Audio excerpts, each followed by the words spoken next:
Hello everyone, welcome back to the channel. हम class 8 का science का reaching the age of adolescence chapter कर रहे थे। इसके लास्ट के कुछ टॉपिक्स रह गए हैं, आज हम वो कवर करेंगे। तो हम स्टार्ट करते हैं। यहाँ तक हम रीड कर चुके थे कि रिप्रोडक्शन फेज जो होता है ह्यूमन की लाइफ में वो कितना होता है। आज हम देखेंगे how is the sex of the baby determined. जो बच्चा है वो बेबी जो है वो लड़का होगा या लड़की होगा वो कैसे पता चलता है, बॉय और girl. Inside the fertilised egg और जाइगोट, इनके अंदर क्या होता है जो determining the sex of the baby, ऐसे क्रोमोसोम्स प्रेजेंट होते हैं। वो क्या होते हैं? The instructions is present in the thread like structure called chromosomes. Chromosomes आपने चैप्टर 8 में भी पढ़ा था। ये फर्टिलाइज्ड एग के अंदर होते हैं। Chromosome are present inside the nucleus of every cell, हर एक सेल के न्यूक्लियस के अंदर होते हैं। सभी ह्यूमन बींग्स के पास 23 पेयर्स ऑफ क्रोमोसोम प्रेजेंट होते हैं। ठीक है, ये तो कॉमन है बॉयज़ में भी और गर्ल्स में भी, मतलब फीमेल में भी और मेल में भी। 2 सेक्स क्रोमोसोम्स प्रेजेंट होते हैं, ये भी कॉमन है, लेकिन ये अलग अलग होते हैं। 2 सेक्स क्रोमोसोम्स तो होते हैं, मेल के अंदर तो होते हैं एक एक्स और एक वाई। कौन सा? एक एक्स। देखो, मेल हैज़ 1 एक्स और 1 वाई, एक्स और वाई। बट फीमेल के अंदर होते हैं ओनली एक्स और एक्स क्रोमोसोम्स। ये फीमेल के सेक्स क्रोमोसोम्स और ये मेल के सेक्स क्रोमोसोम्स होते हैं। जो स्पर्म है 2 काइंड्स के होते हैं, 1 kind has X chromosome and other kind has Y chromosomes. आपने देख लिया, ये देखिए एक्स होता है और एक वाई होता है, ये स्पर्म मान लो, एक्स और वाई। अब जब जाइगोट फॉर्मेशन होती है, यानी कि जब मीट होते हैं, तो मेल का एक्स और फीमेल का एक्स अगर मिलेगा तो होगी गर्ल। ठीक है, अगर फीमेल का एक्स, क्योंकि फीमेल के पास तो एक्स एक्स ही हैं दोनों, और मेल का वाई अगर मीट करता है तो होता है बॉय। ठीक है, ये वाला जो टोटल है ये बिल्कुल क्या है, एक्स एक्स और एक्स वाई। अब देखो, बिलीव किया जाता है कि हमेशा मदर ही रिस्पॉन्सिबल होती है, मदर रिस्पॉन्सिबल है बेबी के, जो कि वो लड़का होगा या लड़की होगा। आपने आसपास भी अपने सुना होगा, लेकिन ऐसा नहीं है। क्यों नहीं है? क्योंकि देखो, फीमेल के पास तो सिर्फ एक्स और एक्स क्रोमोसोम्स ही है, तो वो तो वाई ला ही नहीं सकती। और जो वाई है वो सिर्फ किसके पास है? मेल के पास है। तो जो बेबी का जो सेक्स होता है, डिटरमाइनिंग होता है, वो हमेशा फादर से डिटरमाइन होता है, मदर से डिटरमाइन नहीं होता है। तो जो हमारी सोसाइटी में ये बना हुआ है कि हमेशा माँ को ही बोला जाता है, लेकिन ये गलत है। ठीक है, hormone after the sex hormones, इसके अलावा भी हार्मोन्स है। वो कौन से हैं? सेक्स हार्मोन्स तो है ही हैं, बाकी भी हैं।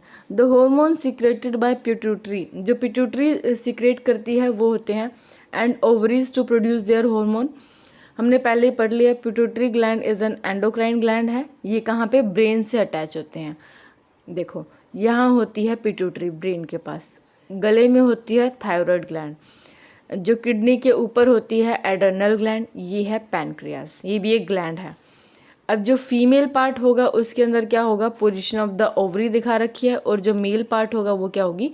टेस्टिस होगा। ठीक है, अपार्ट फ्रॉम द पिट्यूटरी के अलावा testis and the ovaries, there are other endocrine gland और भी हैं, जैसे कि थायराइड होगी, पैनक्रियाज होगी, एड्रेनल होंगी। अब जो है बूझो और जो पहेली है, उसने क्या किया, वो ना अपने एक डॉक्टर है जो उन आंटी के पास गए। ठीक है, remember that a boy named Kaka and had a very big and bulging throat. Bulging और बिग थ्रोट यानी कि जो थ्रोट वाला पोर्शन है वो बाहर की तरफ आ गया है, तो वो किस वजह से है? वो होती है गॉइटर डिसीज़ होती है। गॉइटर डिसीज़ कहाँ होती है? थायराइड ग्लैंड में होती है, क्योंकि थायराइड ग्लैंड जो है वो हार्मोन नहीं प्रोड्यूस कर रहा है। देखो, गले में ही स्वेलिंग होती है, बल्जिंग आउट हो जाती है, तो उसको गॉइटर डिसीज़ बोलते हैं।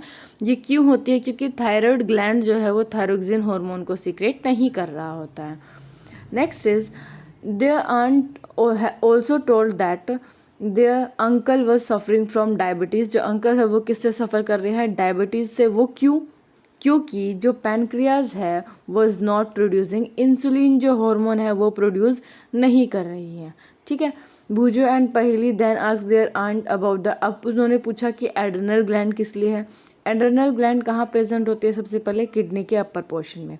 ठीक है। एड्रेनल ग्लैंड जो हार्मोन देता है वो क्या करता है, secret hormone which maintain the correct salt balance in the blood. ठीक है। Adrenaline also produce the hormone, कौन सा, एड्रेनलिन हार्मोन प्रोड्यूस करता है, जो कि क्या करता है, हमें जो स्ट्रेस लेवल हो जाता है उसको मेंटेन करके रखता है। थायराइड और जो एड्रेनल है वो क्या करते हैं, हॉर्मोन्स सीक्रेट करते हैं which they receive order from the pituitary gland, क्योंकि हर एक काम का जो ऑर्डर है वो हमेशा ब्रेन से आता है। तो ब्रेन जो है वो किसके लिए, पिट्यूटरी जो हार्मोन होगा वो किसके लिए रिस्पॉन्सिबल है, ग्रोथ हार्मोन के लिए, पिट्यूटरी ग्लैंड के अंदर। यानी कि जो हमारी हाइट बढ़ती है वो सब जितनी भी चीज़ें हमारी ग्रोथ में होती है वो ग्रोथ हार्मोन करता है। अब जो आपने देखा था role of hormone in completing the life history of insect और फ्रॉग, फ्रॉग का आपने पढ़ा था, जो एग से टेडपोल में कन्वर्ट होता है यानी कि अडल्ट लार्वा में कन्वर्ट होता है। तो उस चेंज को हमने क्या बोला था, लार्वा से अडल्ट में मेटामॉर्फोसिस बोला था। मेटामॉर्फोसिस जो होता है इंसेक्ट के अंदर बाय इंसेक्ट हार्मोन होता है, बट जो फ्रॉग के अंदर होता है, फ्रॉग के अंदर कंट्रोल करता है थायरोक्सिन, जो कि थायरोन प्रोड्यूस होता है थायराइड से। ठीक है। Thyroxine produce require the presence of iodine, अगर उसमें वाटर के अंदर आयोडीन का कंटेंट है, अगर वाटर के अंदर आयोडीन का कंटेंट कम है तो जो एग है यानी कि जो फ्रॉग होगा वो क्या है, कंप्लीटली अडल्ट में कन्वर्ट नहीं होगा। ठीक है। अब रिप्रोडक्टिव हेल्थ क्या है, ये इसके लिए हमें क्या करना, जो फिजिकल और मेंटल वेलबींग्स जो है इंडिविजुअल की, उसको हम बोलते हैं इंडिविजुअल हेल्थ।